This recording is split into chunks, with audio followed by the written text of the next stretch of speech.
Good evening. This is Jamal Crawford, publisher and editor of the Blackstonian, and tonight we have a very special segment for you. It's an interesting story. It's a sad story, but also a story about triumph and justice. And as you know, the work that we've done in the Blackstonian most recently, which has gotten the attention of the mayoral campaign and so on and so forth, has garnered national attention, is this little thing that we came up with dealing with the shootings since the Boston Marathon. And the Boston Marathon, of course, bombing happened on April 15th. And since April 15th, at our last count, which unfortunately we do know changed today, was 145 and is now 147 because we just came from where we all met up. We just came from a location maybe an hour and a half ago where we heard 4 or 5 shots, and sure enough, 2 people were shot just today, and today is Saturday, October 19th. So in any event, as we did this shooting since the marathon, and we're now at that 147 number,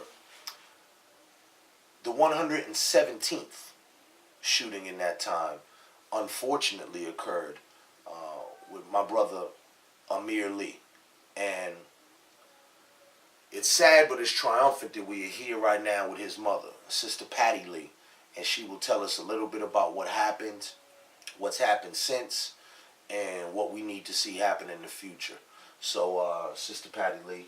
Thank you so much, Jamal. Thank you for this opportunity to share my story about Ahmir Lee. We've been residents of Boston for about 40 years. He was 22. He was shot down and murdered on Boylston Street, right beside Trinity Church. And for those people who do not know that location, this is right in the middle of Copley Sq. Yes. This is maybe 100 yards or less from the actual finish line of the Boston Marathon, yes, where that bombing occurred. And right next to the Marathon Memorial. The Marathon Memorial, yes, where everybody left the sneakers and the whole thing, signs and teddy bears in the aftermath of that. Yes, indeed. Exactly.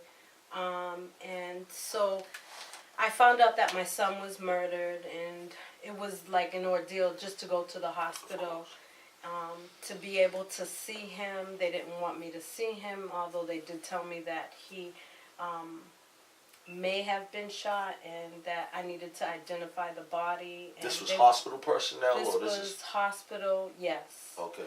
And they wanted me to wait for the police and social workers at 9, so the medical examiner could let me see a picture of my son. So, you know, just even that kind of, just the bureaucracy and the system around that, I think is insane. How can you tell someone that your child has been shot and may be murdered, and then you can't see them for like 4 or 5 hours? I think it was God's grace. I was able to identify my son, and it was in fact Ahmir. So in short order, I was trying to get my son's funeral together. I did talk to detectives. They did tell me that, you know, they were interviewing people, and that they actually had somebody. Had somebody in custody, or they had somebody in mind? I don't know. They didn't. The words were kind of like of interest that they thought may have been a suspect. So I was just preparing to get my son buried. You know, the funeral, getting in touch with people, making arrangements, and I really kind of left it up to the police because I believe that that's their job, not mine, to investigate, you know, what had happened. So I was thinking that they had somebody and they were going to arrest someone, and, you know, my son would get justice. I heard that the mayor went on TV and was saying that it was drug related. And so the mayor, once again, for people who don't know, Mayor Thomas Menino, yes, who is now at the end of his 20-year mayoral term, or several terms, who's a much beloved mayor in this city, but who many in our community feel as though he has not paid attention to our issues and our plight, and we've been on opposite sides of the fence far too often. So Mayor Menino went on to a television interview, being interviewed about something else, and interjected this in. Is that correct? Or Actually, he was at the crime scene. Mhm. And because, I mean, this is Boylston Street. This is like... where shootings aren't supposed to to happen. happen, exactly. And, you know, I think to quiet and calm people down and say that it wasn't just something random, you know, and to let shoppers go on about their business and tourists to go on about their business, and for everything to happen as usual on Boylston Street, and not to give the visibility that, you know, this may have been just a thug or a bully with a gun that just decided to shoot my son because of a bad joke. So Mayor Menino went on television, and in that time he said that it was drug related. Yes. Okay, with no evidence to that, you would No. know, you know. Okay, so that's one, and so that brings us up to obviously, you know, the situation, some of the stuff that happened in the aftermath. Now, tell me about what has happened since that unfortunate comment and your quest to get more information, and also, too, rightfully so, get an apology for that besmirchment on your son's character. After I buried my son and paying respects, giving him respect with friends and family that came out, and I'm so grateful for the community that did come out, show support. All of his friends, Asian, Hispanic, black, white, I mean, a beautiful community came out and showed us so much love and has helped us through this whole process, which has been very difficult. Afterwards, you know, I'm looking for answers, you know, what's going on with the investigation. It just seemed like, you know, from one level to the next level, I've been just kind of brushed off and kind of quieted. And I think people want me to go away and don't want me to make a scene about what has happened on Boylston Street, because, you know, this is something that's not of value to them. Number one, I don't, unfortunately, I feel like I've been seeing a disparate treatment between blacks and whites. How in our community, like, I didn't know that my son was 117th shooting victim in Boston, in our community, and this is like something that happens all the time, and we're so desensitized, you know, around what's happening in our community. But if it were to happen in another community, this one, it could not come to this level. 117, and to say that today it's 147. So for me, you know, a black man's life is not of any value. This is how I'm seeing it.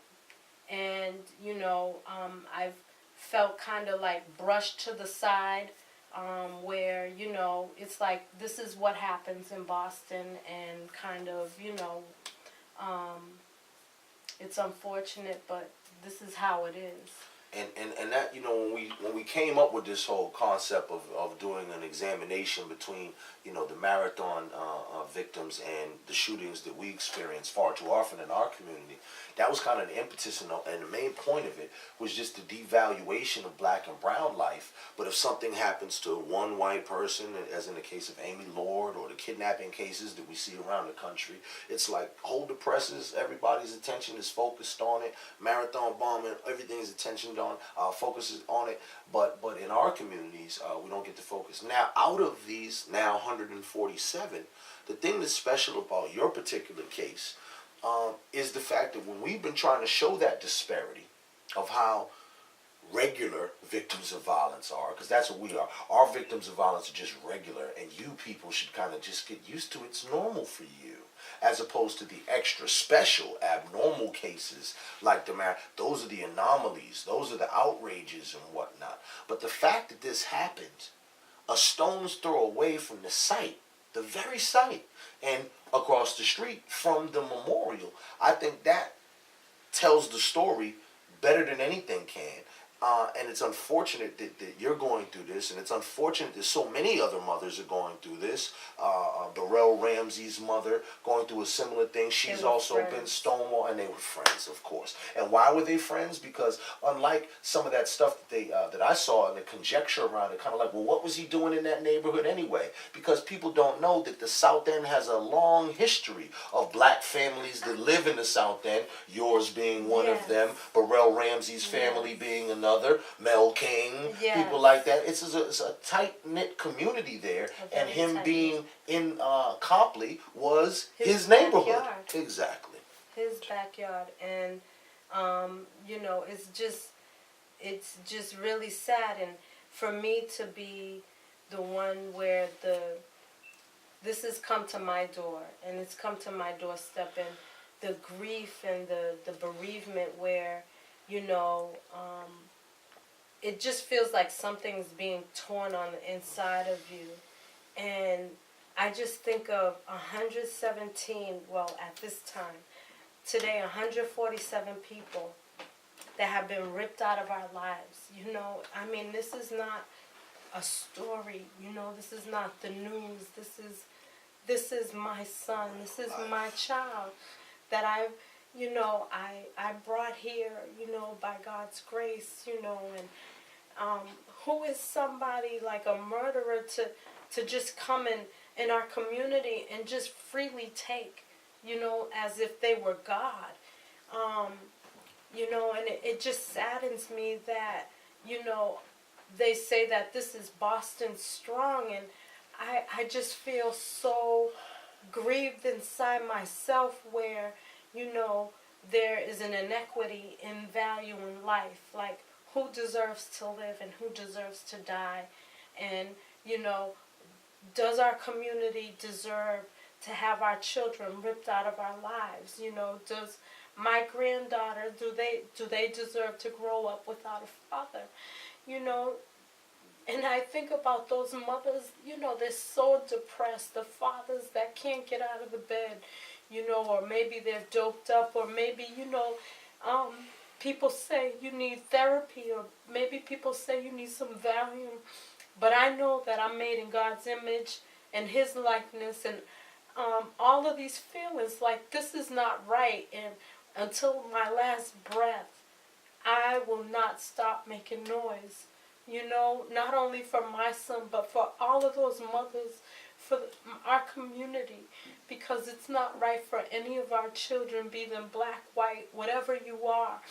You know, it's not right to be murdered and slaughtered like an animal and left for dead in the street. It's not right, you know, and if in the white community it's not acceptable, why is it acceptable in our community? And then, you know, I've had sisters come up to me and say, well, what are your clergy doing, and have you gone to them? And they've been active for years, and nobody's listening to them. You know, it's like, I don't know who these people are, the powers that be, that don't mind a murdering spirit being fed the blood of children. You know, for me, I can't understand it. We're all humans. Well, as you know, and as you said, many times, you know, situations such as this, sometimes the people that you think were supposed to be there, they aren't there. Mm-hmm. But sometimes people come out the woodwork that you didn't even know, or who knew that they would be there. Mm-hmm. They're the ones. So, you know, the good thing about the community that we're in is there is pain, but there is comfort. Amen. You know, there is grief, but there is healing. Amen. And, you know, we have a lot of issues, and a lot of people aren't doing everything that they could be, but there are some very good people who love you immensely, you know, and are grieving with you in terms of this pain, although no pain is like a mother's or a father's pain. But now, you know, tell us a little bit about now the next steps. First, let's start with what you're doing now to honor Ahmir in his name, this event coming up. Mm-hmm. Well, I'm a woman of faith, which means a personal relationship with God and His Word. And I have a beautiful community from Lion of Judah that surrounds me, from Crosstown, from Global Ministry, Christian Church, Pastor Kim O'Dome, Mothers for Justice. I mean, there have been so many people that have surrounded me. And I'm doing a memorial for Ahmir on October 22nd. But it's a march and a memorial on Boylston Street, and it will be happening at 3 p.m. at the site. We'll leave around 3:30, but I'm thinking, I've asked different churches from this community to come out, and anybody to come out, to stand up for us, because we're all a community. It's just one of us, I don't know, I don't see any divisions. So Tuesday, Tuesday, October 22nd, October 22nd. which marks the 2-month unfortunate incident. Yes, And it is on Boylston Street, yes, across from the Burger King. yes. Same spot we were before, right? Yes. Across from the Burger King, which is kind of right in front of that church. Trinity Church. Trinity Church. Clarendon Street and Boylston Clarendon Street. Street and Boylston Street at 3 p.m. 3 p.m. Tuesday, October 22nd. Yes. So we'll be there. Thank you We're so having, much. yes indeed, we're having an event the day before, so we hope to, promote that heavy and get all the people from that to that. Thank you. It's important. It's unfortunate that we even have to address these type of situations, but when they, as you said, it's dropped on your doorstep. You can't just go under a rock and bury your head in the sand. No. You have a duty and an obligation to That's right. demonstrate your love and your commitment. And I'm sure that, your son would want that type of thing to be carried on in his name, and as you said too, and for the grandbabies, and That's for right. our entire community. So they need to see strength as these types of things happen. Amen. And thank you. And lastly too, let's say this. Now tell us about next steps, about what you want and what you want the police, the DA, or whoever, the mayor, whatever, or the new mayor that's coming in. What is it that you would like to see about your case and others? Well, first of all, to the mayor, I would like an apology. Mayor Tom Menino. Mayor You Thomas need to apologize. Menino, because I did not raise my son this way. I wasn't raised this way, and regardless, we need to have a sense of respect for people, and we need to know how to treat people, especially when they've been taken from us. That's not something that you do. Looking for the incumbent mayor to work with the community on strategies on how do we prevent things like this. How do we secure people that would like to maybe, testify and say, or bring witness forward without them feeling threatened. How do we secure our community where they wouldn't feel terrorized walking down the street, looking over their shoulder, or, I would also like justice for my son. I want the person that shot my son to go through, the justice system, because I think it's only fair. I don't want to seek revenge on anyone, but because I know God avenges me and my children, but I want to see justice for my child. All right. Well, once again, our thoughts and our prayers are with you. Thank you. And your entire families. Thank you. We probably should say that too. Not only are you a decades-long, your family residents, but you come from a long line of artists, activists, people who have contributed to this community, not taken away from it. So once again, this is an unfortunate situation. I think that obviously I agree with your assertion that Mayor Menino needs to apologize to you and needs to have a discussion with you, and on his way out even help get rid of some of those blocks that you've seen. And I would encourage not only the mayor going out, the mayor coming in, not only the DA, and not only the police, Boston police, Ed Davis is leaving, whoever comes in his stead, all need to do whatever they can to give you closure and get justice, because at the end of the day, until this is solved, we still have a person who is a murderer walking these streets with the potential to do it again to somebody else. So we have to make sure that is getting some attention, the attention it needs, and we'll do whatever we can to bring the attention to. I encourage everybody out there who sees this video, spread it like wildfire. Spread it to your friends. Send it to your elected officials. Let them know this is real. This is the pain that goes on in our community when families are ripped apart and thrown into a tumultuous situation due to violence. We can all do more. So let's help any way we can, and the first way we can is by showing up Tuesday, October 22nd, 3 p.m., Boylston Street in Copley Place. Sister Patti Lee, I thank you for coming. Thank you for having me. Yes, indeed. All right. Peace.